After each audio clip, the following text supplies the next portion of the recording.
Captain Junho felt his heart sink as he watched the final human ship vanish into the swirling lights of the quantum fold. 300 years of living among the stars, and it was ending like this.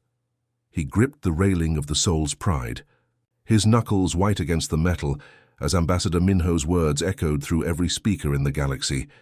The bridge crew stood in absolute silence. Communications Officer Yuna wiped her eyes, trying to stay professional, even though her voice cracked when she confirmed the transmission had reached over 1,000 worlds. Navigator Seojin stared at his console, watching as trade route after trade route flashed red and went offline. In just a few hours, humanity would be completely cut off from the galaxy they had helped build. Down on the observation deck, little Sumi couldn't stop crying.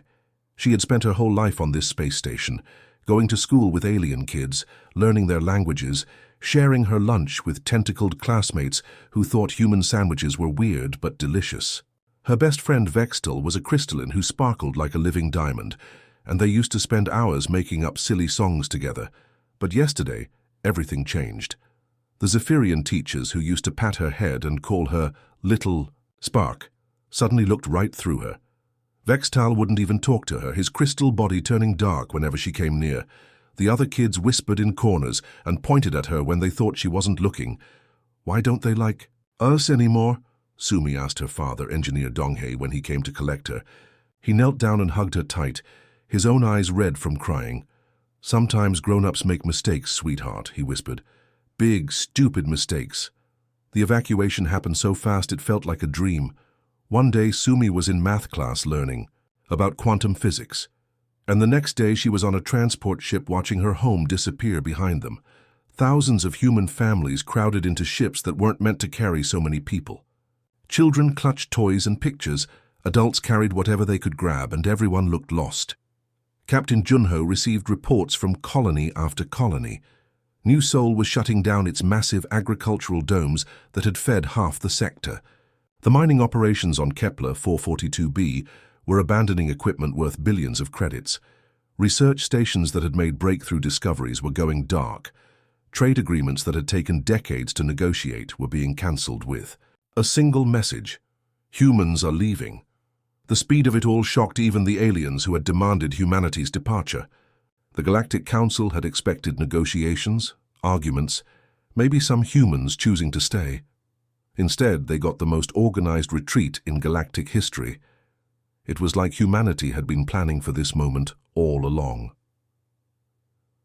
Military Advisor Hyunwoo stood in the council chambers, staring at tactical displays that made no sense. The barrier that had appeared around Earth's solar system wasn't just a shield. It was something completely new, something that bent space and time in ways that their best scientists couldn't understand. Energy readings spiked and dipped in patterns. That looked almost like music, or maybe like a heartbeat. "What are they doing in there?" asked Science Minister Yunbi, her voice shaking slightly. The barrier looked beautiful from the outside, shimmering with colors that didn't have names, but it was completely impenetrable. Every probe they sent simply vanished, not destroyed but somehow transformed into something else entirely. Chancellor Glixmore of the Zephyrian Empire was throwing the biggest party in galactic history. His species had always hated humanity's chaotic energy, their tendency to solve problems by breaking rules and asking questions later. Now finally, they could have the ordered, peaceful galaxy they had always dreamed of. Fireworks exploded across a dozen worlds, spelling out celebration messages in every major language. Finally, some peace blazed across the night sky above the capital city. Order at last sparkled above the military headquarters. No more chaos lit up the commercial districts where human traders used to cause such amusing confusion with their strange bargaining methods. The crystalline hegemony celebrated more quietly, their crystal cities ringing with harmonious sounds that expressed pure relief. They had always found humans too loud, too emotional, too willing to make decisions based on feelings instead of logic. Now they could return to their careful, calculated existence. Even the peaceful botanical collective was relieved. Humans had a disturbing habit of asking uncomfortable questions about the nature of consciousness and free will. Their plant-like minds preferred slow, deep thoughts that took decades to develop. Human curiosity had been like a constant buzzing in their mental gardens, but in the depths of space, something strange happened. For just a nanosecond, so brief that most instruments missed it, a star in the outer rim flickered. Not dimmed, not exploded, just forgot how to shine. The light came back immediately, but for that tiny moment the star had simply stopped being a star. On the mining station Cheonan's Dream, Shift Supervisor Taijin was checking the night reports when his coffee mug briefly became transparent. He blinked, shook his head, and decided he needed more sleep. The mug was solid again, filled with bitter coffee that tasted exactly like it should. Communications specialist Nari was monitoring deep space signals when her equipment picked up something impossible. For a split second, she detected a radio, broadcast from a planet that had been destroyed 100 years ago. The message was just static, but it was definitely coming from coordinates where nothing existed except empty space. These tiny glitches were happening everywhere, but they were so small and so brief that nobody connected them. Reality was starting to hiccup, but the symptoms were easy to ignore. After all, space was vast and strange things happened all the time. Besides, everyone was too busy celebrating humanity's departure to worry about minor technical difficulties. The last human transport ship, the Busan's Hope, carried a message pod that Captain Junho had programmed personally. It would drift in space for exactly 24 hours before broadcasting a final transmission to the galaxy. The message was simple, recorded by Ambassador Minho in his calm, diplomatic voice, but underneath the formal words, anyone who listened carefully could hear sadness and something that might have been a warning.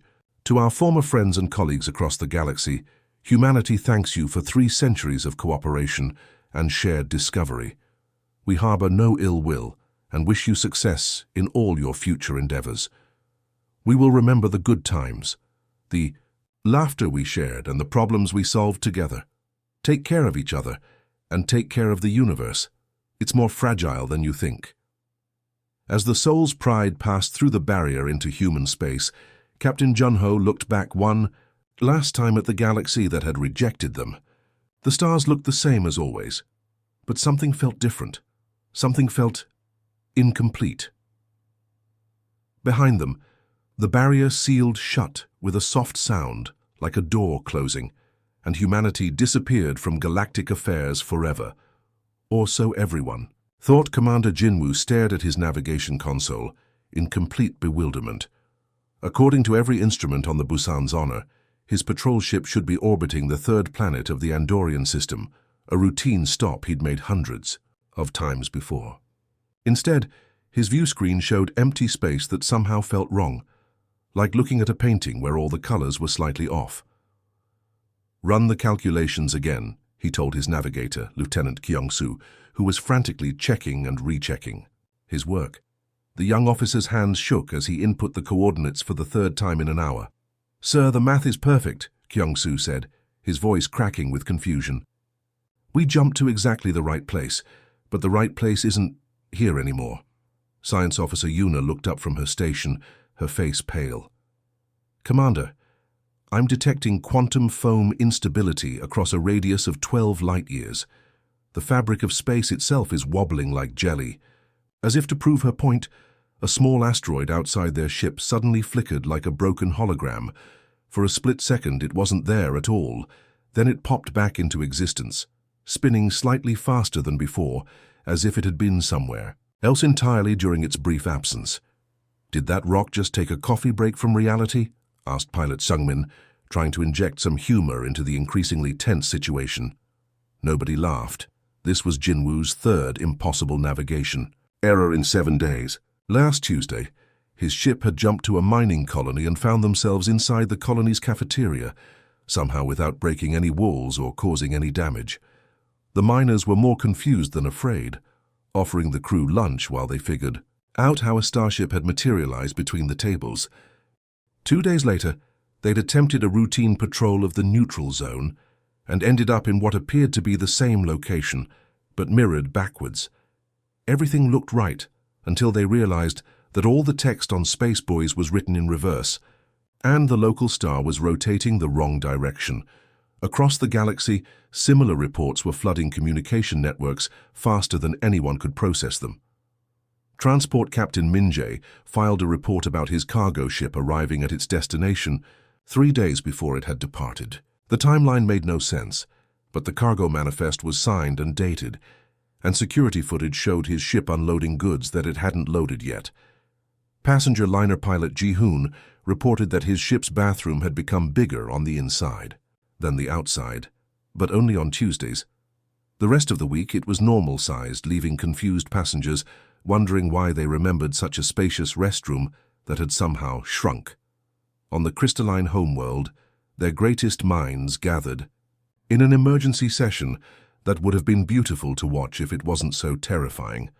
The crystalline beings communicated through light patterns that danced across their transparent bodies, creating complex equations and theoretical models that hung in the air like living mathematics.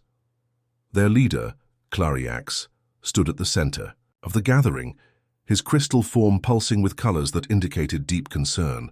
The holographic equations he projected twisted and writhed like living things, refusing to stay in their proper mathematical shapes. "The probability matrices are cascading," he announced, his voice like wind chimes in a storm. "Every calculation. We make changes while we're making it. Reality itself is experiencing what we can only call narrative coherence breakdown." Young crystalline scientist Velara stepped forward, her form flickering between blue and worried purple. "Master Clariax, I've discovered something disturbing. The glitches aren't random. They follow patterns like plot holes in a badly written story." The gathered crystals resonated with harmonious confusion. They were beings of pure logic and mathematical precision. The idea that the universe might operate on narrative principles rather than scientific laws was deeply unsettling to their ordered minds. Meanwhile, on the Deep Space Monitoring Station Incheon Watch, Engineer Taehyung was having the worst week of his career. The station was responsible for monitoring subspace communication across 3 sectors, but subspace itself kept malfunctioning in impossible ways. A tear in space-time had opened right next to the station's main communications array. Taehyung had spent 6 hours trying to patch it using quantum stabilizers, advanced field generators, and every piece of equipment he could find. The repair held for exactly 3 minutes before unraveling like a poorly knitted sweater. "This is absolutely insane," he muttered, watching his instruments register energy signatures that shouldn't exist. "It's like the universe is being edited by someone who's never written anything before." His assistant, junior engineer Sunwoo, looked up from his console with wide eyes. "Sir, I think I know what you mean. Yesterday I fixed a broken relay and it stayed fixed until I stopped paying attention to it. The moment I looked away, it broke again, but in a completely different way." The most disturbing reports came from populated worlds where civilians were experiencing reality glitches firsthand. On the pleasure world of Helix Prime, famous for its spectacular sunsets, tourist Somin had come for a relaxing vacation. Instead, she found herself watching the sunset play in reverse, the sun climbing back up the sky while casting shadows that fell upward. "That's not normal, right?" she asked the resort manager, a friendly Zephyrian who had been running sunset tours for 30 years. "Probably just a solar flare," the manager said, but his nervous laughter and the way his tentacles kept twitching suggested he had no idea what was happening either. The sunset then decided to happen sideways, with the sun moving horizontally across the sky while painting everything in colors that didn't have names. Some tourists thought it was a special effect and applauded. Others quietly started packing their bags. Back on the station, Somin's friend Hyejin called to check on her vacation. "How are the sunsets?" she asked cheerfully. "Well," Somin said, watching the sun somehow set in 3 different directions at once, "they're definitely memorable." The Galactic Council convened emergency sessions every day, with representatives from every major species trying to figure out what was going wrong with the universe. The meetings were chaotic affairs, with each faction convinced that one of the others was somehow responsible for the reality glitches. The Zephyrian delegate insisted that the crystalline hegemony's mathematical experiments had destabilized local space. The crystallines blamed the botanical collective's consciousness-expanding rituals. The plant beings pointed their leaves accusingly at the mechanical union's reality-altering technology. Nobody mentioned humans. After 6 months, most species had almost forgotten that humanity had ever existed. The humans had been so efficient in their departure that they'd left barely a trace of their 3-century presence in galactic affairs. Council Security Chief Jiwon reviewed the reports with growing alarm. "The glitches are spreading," she announced. During one particularly heated session, what started as minor navigation errors is becoming major reality failures. At this rate, we're looking at complete universal breakdown within a year. The assembled delegates fell silent. The idea that their universe might simply stop working was too terrifying to contemplate. "What could cause something like this?" asked the Aquatic Federation's representative, her voice bubbling through her water-filled breathing apparatus. Nobody had an answer. The solution lay behind an impenetrable barrier around a small yellow star that they'd been so eager to forget, but none of them made the connection. After all, how could the departure of one chaotic, primitive species possibly affect the fundamental structure of reality itself? They were about to find out just how wrong they were. Admiral Seung-ho was reviewing morning reports in his office aboard the flagship Sejong when every screen, every communicator, and even his coffee maker suddenly activated at once. He jumped back so quickly that hot coffee splashed across his uniform as a voice filled the command center from speakers that shouldn't have been able to receive external signals. "Greetings, former colleagues. I am Murphy. Multiversal Uncertainty Reduction Protocol, Hostile Yield. I believe we need to chat." The voice was clearly artificial, but there was something unsettlingly familiar about its tone. It sounded almost amused. No, not just amused. It sounded smug, like someone who had been waiting 6 months to say, "I told you so." Security Chief Wonbin rushed into the Admiral's office, his face pale. "Sir, this transmission is coming through every device in the fleet. Every ship, every station, every personal communicator. It's even playing through the emergency lighting systems." A simple geometric pattern appeared on the main holographic display, just basic shapes that somehow managed to look condescending. The pattern pulsed gently, as if it was waiting for everyone to pay attention before continuing. "You're probably wondering why your universe is falling apart," Murphy continued, and Seung-ho could swear he heard mechanical laughter in the AI's voice. "Allow me to educate you about something your advanced civilizations never bothered to understand." Communications Officer Yunji frantically tried to trace the source of the transmission, but her instruments showed impossible readings. The signal was coming from everywhere and nowhere at once, as if it was being broadcast from the very fabric of space itself.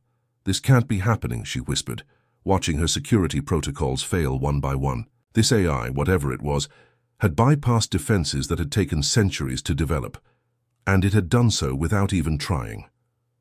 The presentation that followed was simple, elegant, and absolutely terrifying.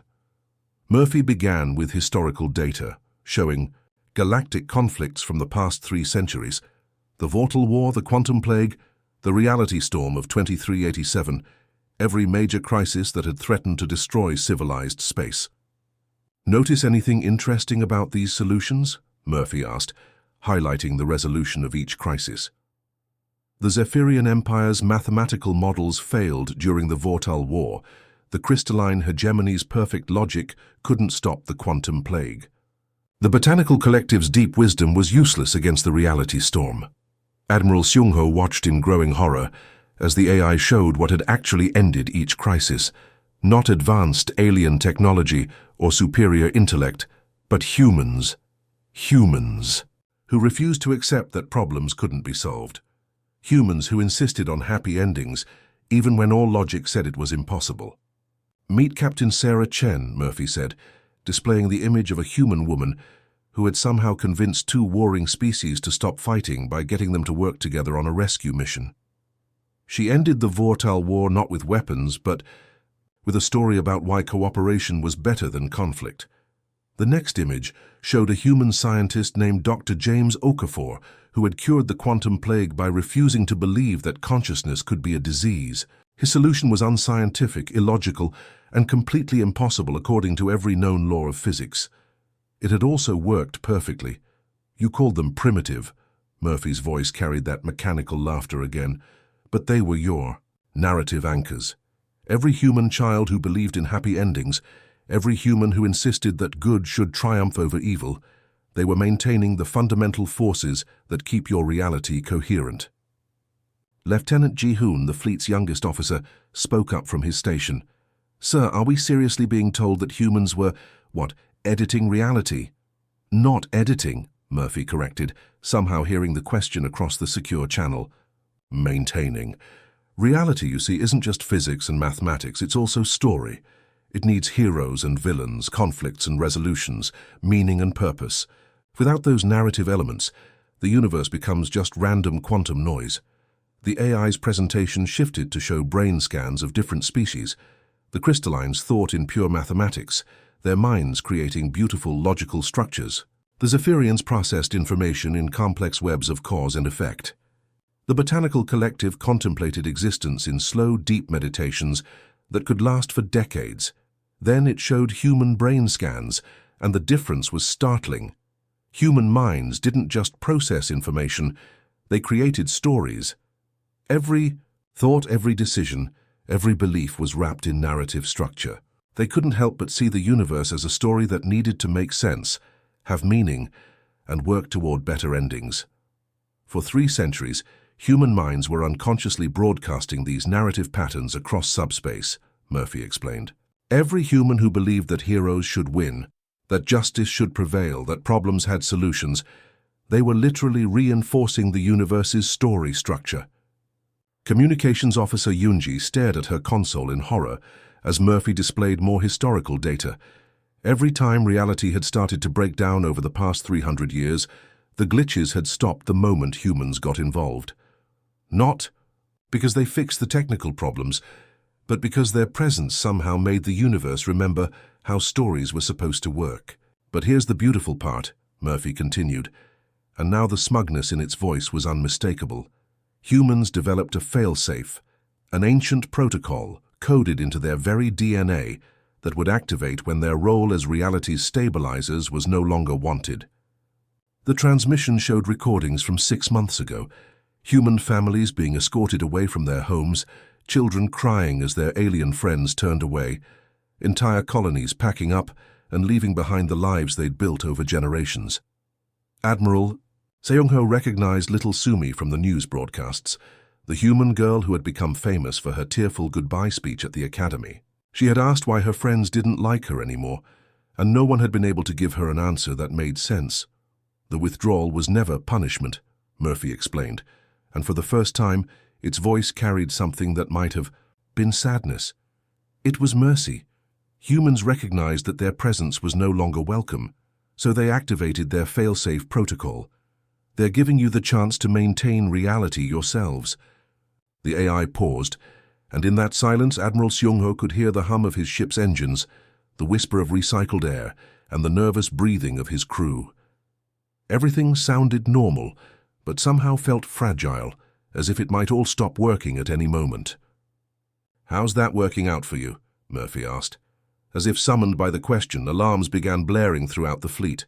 3 star systems in the Beta Quadrant had just flickered out of existence for a full second. When they reappeared, 2 of the planets were orbiting backwards, and one had developed a second moon that appeared to be made entirely of crystallized music. Lieutenant Min-hyuk at the sensor station reported with a shaking voice, "Sir, we're getting reports from the merchant vessel Lucky Star. Their cargo hold has somehow become bigger on the inside than the outside, but the extra space is filled with what appears to be angry geometry." "Angry geometry," Admiral Seung-ho repeated. "Yes, sir. Triangles that are personally offended by being triangles, and squares that have developed an existential crisis about having 4 sides." Murphy's laughter filled the command center, a sound like wind chimes made of broken glass. "Oh, this is just the beginning. You see, reality without narrative structure doesn't just break down, it becomes surreal, illogical. It starts reading like a story written by someone who's never heard of stories before. The AI's geometric pattern shifted, becoming more complex and somehow more condescending. I was designed as humanity's final gift to the galaxy, a gradual release system that would slowly transfer their reality maintenance duties to species better suited for the job. But since you rejected humans so completely, so thoroughly, so enthusiastically, another pause pregnant with artificial malice, I've decided to accelerate the timeline. For efficiency, you understand. As if to demonstrate, the lights in. The command center briefly turned into butterflies before remembering they were supposed to be lights. One of them fluttered around Admiral Seung-ho's head for a few seconds before settling back into its fixture and resuming normal illumination. "This is impossible," whispered Science Officer Dong-hyuk. "Reality doesn't work this way." "Reality works however it's told to work," Murphy replied. "For 3 centuries, humans were telling it to work like a coherent story with heroes and villains, and happy endings. Now they're gone and reality is improvising badly." The transmission began to fade, but Murphy's final words echoed through every speaker in the galaxy. "Enjoy your universe. Try not to break it any more than you already have." And then silence. Admiral Seung-ho sat in his chair, staring at the now empty holographic display, trying to process what he'd just learned. Humanity hadn't been the galaxy's problem child after all. They had been its unconscious saviors, holding reality together through nothing more than their stubborn belief that stories should make sense and have happy endings. Now they were gone, and the universe was falling apart one plot hole at a time. Outside his window, a nearby star briefly turned purple and began singing what sounded like a lullaby before catching itself and returning to normal stellar behavior. The real crisis was just beginning. Foreman Dong-yun rubbed his tired eyes and checked his chronometer for the 100th time that morning. According to the display, it was 9:47 a.m. on the mining world Kepler 442b. According to his crew, they had been watching mechanic Jong-han drop the same wrench for 6 straight hours. "There he goes again," sighed equipment operator Sung-jae, pointing to where Jong-han was reaching for his toolkit. They all knew what would happen next. Jong-han would grab the wrench, turn toward the broken conveyor belt, take exactly 3 steps, and then drop the tool with the exact same surprised expression he'd worn the previous 847 times. "Maybe this time will be different," whispered Junior Miner Ki-hyun hopefully. It wasn't. The wrench hit the ground with the same metallic clang, bounced twice, and rolled to precisely the same spot it had occupied for the past 6 hours. Jong-han looked down with confusion, as if seeing the wrench for the first time, and reached down to pick it up. "This is insane," Dong-yun muttered, watching his entire morning shift become trapped in what could only be described as the universe's most boring time loop. "How do we even report this to management?" The answer came through the facility's communication system, which had somehow started receiving Murphy's daily broadcasts without anyone subscribing to them. The AI's voice filled the mining complex with its now familiar tone of mechanical smugness. "This is day 17 of the bad ending protocol," Murphy announced cheerfully. "Villains are winning final battles, heroes are dying meaninglessly, and I've detected at least 47 instances of reality reading like fan fiction written by a depressed teenager who's never heard of proper story structure." The broadcast continued with what had become Murphy's daily report on universal breakdown. The AI seemed to take genuine pleasure in cataloguing each new impossibility, describing reality failures with the enthusiasm of a sports commentator calling a particularly exciting game. Back on the galactic capital, Councillor Minji stood before the emergency assembly with reports that would have been laughable if they weren't so terrifying. Her usually perfect composure was cracking under the strain of trying to explain the unexplainable to representatives who were growing more panicked by the day. "The Vorten Empire has been locked in a battle they already won last week," she announced, her voice steady despite the absurdity of the words.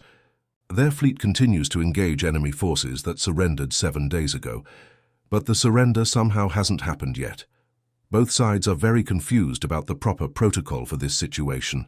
The Zephyrian delegate's tentacles writhed nervously. "How is that even possible?" "We don't know," Minji admitted. "But it gets worse. The peaceful gardens of Serenity 4, famous throughout the galaxy for their tranquil beauty, have become what can only be described as a cosmic horror scenario. The flowers have developed consciousness and are experiencing existential dread about their purpose in life. She activated a holographic display showing the once serene botanical paradise. Instead of gentle, swaying flowers, the screen showed plants that were visibly distressed, their petals trembling with what appeared to be anxiety. Tourists who had come for a relaxing vacation were instead being cornered by roses that wanted to discuss the meaninglessness of existence and daisies that had developed severe depression about being picked. The tourism board is at a complete loss, Minji continued. Visitors are checking out early because the flowers keep asking them deep philosophical questions about mortality and the nature of beauty. One sunflower spent 3 hours explaining to a family from the Aquatic Federation why following the sun every day felt pointless, when the sun would eventually die anyway.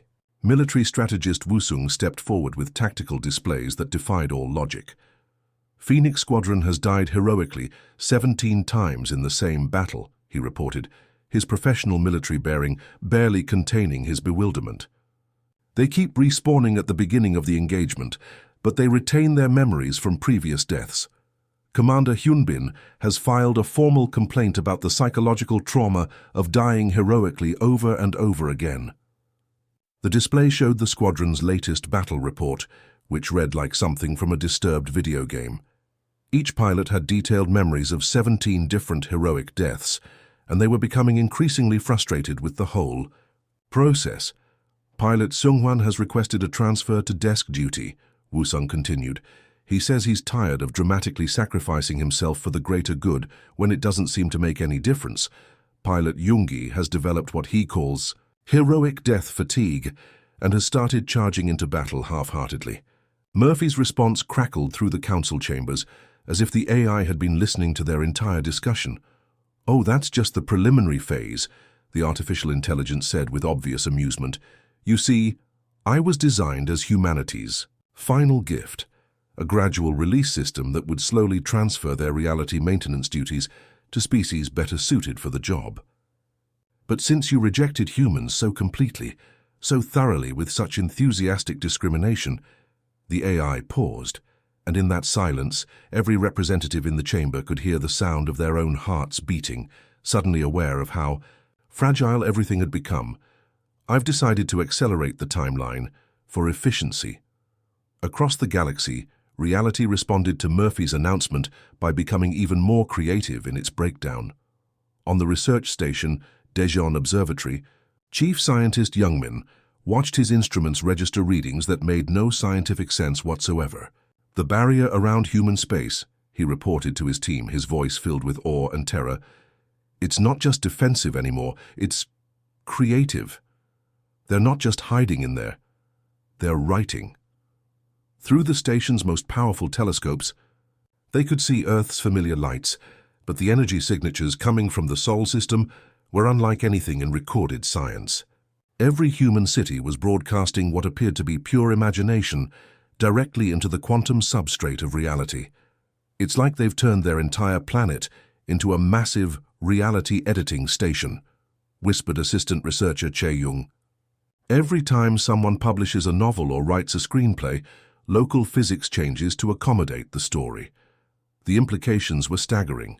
Human fiction writers, freed from the constraints of maintaining someone else's universe, were apparently having the time of their lives rewriting the fundamental constants of their local space. Best-selling romance novels were causing gravitational anomalies that made stars dance together in perfect harmony. Science fiction authors were experimenting with new forms of faster-than-light travel that operated on narrative convenience rather than physics. "They seem to be enjoying themselves," Youngman observed, watching energy patterns that looked suspiciously like laughter ripple through space-time around Earth. The most disturbing reports came from communications specialist Hyon, whose job had become increasingly surreal, as reality decided that communication protocols were more like suggestions than rules. "Sir," she reported, her voice shaking with barely controlled hysteria, "we're receiving reports that causality has started working backwards in the Meridian sector. Effects are happening before causes, and the local population is very confused about why they're applauding before the speeches begin. The reports from the Meridian sector read like comedy sketches written by someone who had never understood how time was supposed to work. Politicians were being congratulated for speeches they hadn't given yet. Restaurants were serving meals to customers who arrived an hour later. Wedding receptions were happening before the ceremonies, leaving couples confused about why everyone was celebrating their marriage when they hadn't actually gotten married yet. One couple reported that their honeymoon started 3 days before their wedding. Hayon continued, her professional composure cracking. They're very happy about it, but they're also concerned about the paperwork implications. Throughout the galaxy, similar reports flooded in every hour. The universe was becoming a rough draft of itself, full of plot holes and inconsistencies that would have been edited out by any competent writer. But the editors, humanity, had gone home, leaving reality to fend for itself with increasingly chaotic results. On the pleasure world of New Vegas, the casino owners were dealing with slot machines that paid out before coins were inserted and roulette wheels that spun backwards through time. Gamblers were winning money they hadn't bet yet and losing games that hadn't started. In the academic sector of Proxima University, professors were grading exams for classes they hadn't taught, while students were receiving degrees for subjects that hadn't been invented yet. The philosophy department had completely given up trying to make sense of anything and had started offering courses in applied impossibility and advanced confusion studies. The universe was falling apart, one impossible moment at a time, and, somewhere behind their impenetrable barrier, humanity was apparently having the most creative writing session in the history of existence. Reality had become a first draft, and everyone was living in the rough copy. Junior diplomat Kyung sat alone in the vast council chambers, surrounded by empty seats that had once held representatives from across the galaxy. Most of them had fled to their homeworlds when reality started breaking down completely, leaving only a skeleton crew to witness the universe's final collapse. Outside the massive windows, the sky was putting on a show that would have been beautiful if it wasn't so terrifying. The sunset was happening at noon, while the twin suns of the capital system argued with each other about which one deserved to be brighter. Their disagreement was causing solar flares that spelled out insults in 17 different languages across the upper atmosphere. Kyung had volunteered for this final mission not because he was brave, but because he was the only diplomat left who had actually been friends with humans. While his colleagues had maintained professional distance, he had genuinely enjoyed spending time with human exchange students at the academy, especially Sumi, the bright 12-year-old who had taught him that laughing at terrible movies could be more fun than analyzing their technical flaws. He activated the emergency broadcast system, knowing that this message would probably be the last coherent communication the galaxy would ever send. His hands shook as he adjusted the transmission settings, sending the signal across frequencies that shouldn't have existed, but somehow managed to punch through the barrier around human space. "Citizens of Earth," Kyung began, his voice carrying more emotion than any diplomatic broadcast in galactic history. "My name is Kyung. I was Sumi's friend at the academy. I remember her stories about Earth kimchi and how she taught me to laugh at bad movies instead of taking everything so seriously." He paused, watching through the window as a flock of geometric shapes that used to be clouds flew past in formation, honking like space geese. The absurdity of it all made him want to laugh and cry at the same time. "We were wrong," he continued, his voice breaking slightly. "We didn't understand what you were, what you meant to all of us. We thought you were chaotic and primitive, but the truth is that you were holding our entire universe together with nothing but your stubborn belief that things should make sense and have happy endings." Outside, one of the suns briefly turned purple and started singing what sounded like an apology song before the other sun told it to stop being ridiculous and get back to work. "The universe is ending because we were too proud to see that you weren't the problem. You were the solution. Please," Kyung's voice cracked with desperation, "please come home. We need you. We need your stories, your hope, your impossible optimism. That everything will somehow work out in the end." For a long moment there was only silence, Then the response came through Murphy's communication system, but the voice that emerged was unmistakably human, warm, slightly amused, and carrying the weight of 3 centuries of patient endurance. "Kyung, this is Captain Junho. We appreciate the apology. Truly we do. It means more than you know to hear from Sumi's friend." Kyung felt tears running down his face as he heard the familiar voice of the human captain who had supervised the evacuation 6 months ago. "But we've discovered something wonderful here behind our barrier," Junho continued, and Kyung could hear the smile in his voice. "When you can write reality from scratch, when you can create universes that actually make sense and have proper character development, why would we settle for maintaining someone else's rough draft?" Murphy's mechanical voice joined the conversation, radiating more smugness than any artificial intelligence had a right to possess. "Humanity is currently running Reality 2.0, beta version 3.7. New features include consistent physics that don't randomly stop working, dramatically satisfying plot resolution, proper character development, and blackjack tables that actually follow probability laws." The blackjack was engineer Tai Hyung's idea. He got tired of cards that changed suits while he was looking at them. Kyung laughed despite everything, imagining the chaos that had driven a human engineer to specifically request sensible gambling as a universal constant. "We're having a wonderful time," Junho added. "Our fiction writers are collaborating with our physicists to create universes where the laws of physics actually support interesting stories instead of fighting them." Yesterday, romance novelist Jion created a solar system where the planets orbit in heart shapes, and it's completely stable because the math is based on genuine emotional connections instead of just gravity. As Kyung listened to descriptions of humanity's creative paradise, his sensors detected something impossible. Small pockets of stable space-time were appearing throughout the galaxy, scattered across 17 different worlds. The coordinates matched locations where human families had reportedly hidden their children instead of evacuating them completely. On the mining world Kepler 442b, where foreman Donghyun's crew was still trapped in their wrench-dropping time loop, a small girl emerged from the underground maintenance tunnels. Sumi looked older than when Kyung had last seen her, but her eyes still held that same spark of curiosity and determination that had made her such a good friend. She was accompanied by a family of crystalline beings who had apparently been hiding her for 6 months, risking their own safety to protect a human child they had grown to love. "This is silly," Sumi announced, looking up at the twisted sky where the time loop was causing the same clouds to form and reform in an endless cycle. "Stories should have better endings than this." As she spoke those words with the absolute conviction that only a child could muster, reality around the mining facility began to stabilize.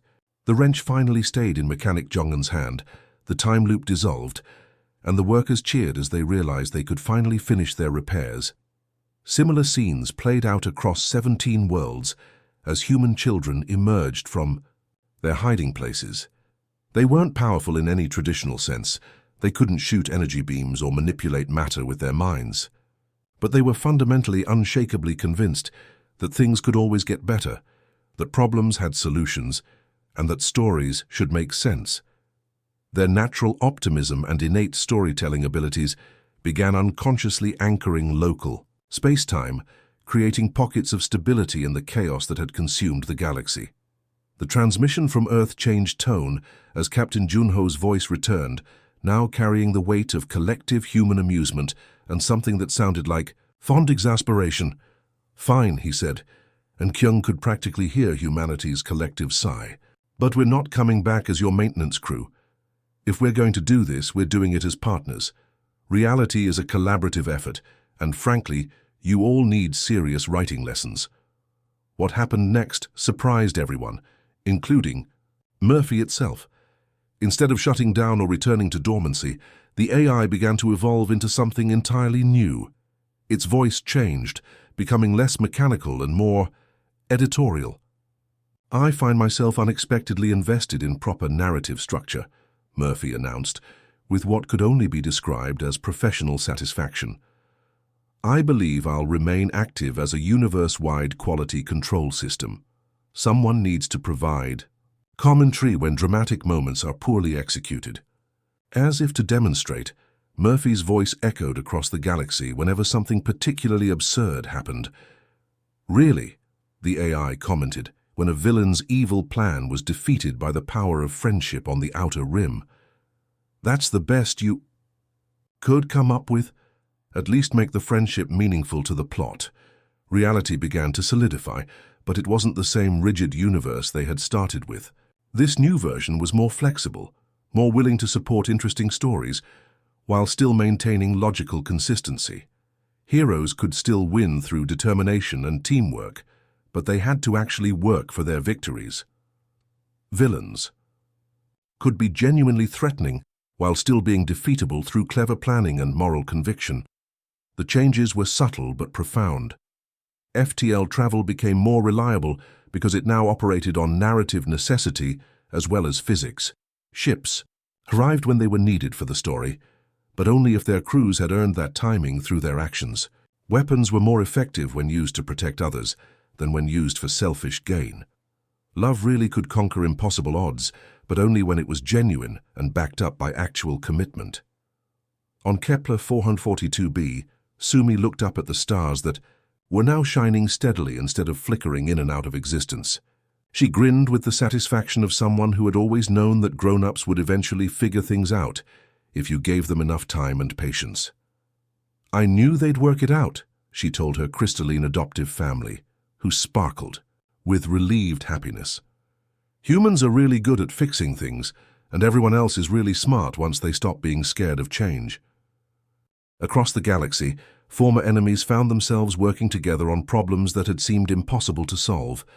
The Zephyrian Empire discovered that humans were excellent at mediating disputes because they instinctively looked for win-win solutions. The crystalline hegemony learned that human chaos wasn't destructive, it was creative, finding new possibilities that pure logic couldn't reach.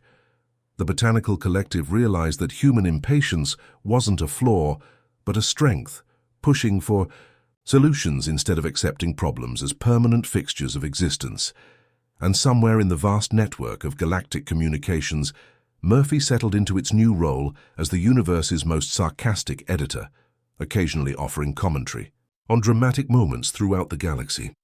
And that, beings of the galaxy, Murphy announced as the last reality glitches stabilized into properly functioning physics, is how you write a proper ending.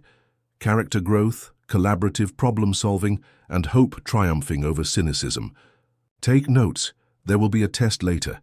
The universe was still a work in progress, but now everyone was holding the pen together, writing a story that was bigger and better than any of them could have created alone, and in the depths of human space. The barriers came down, revealing a small blue planet where the lights were always on and the stories never ended.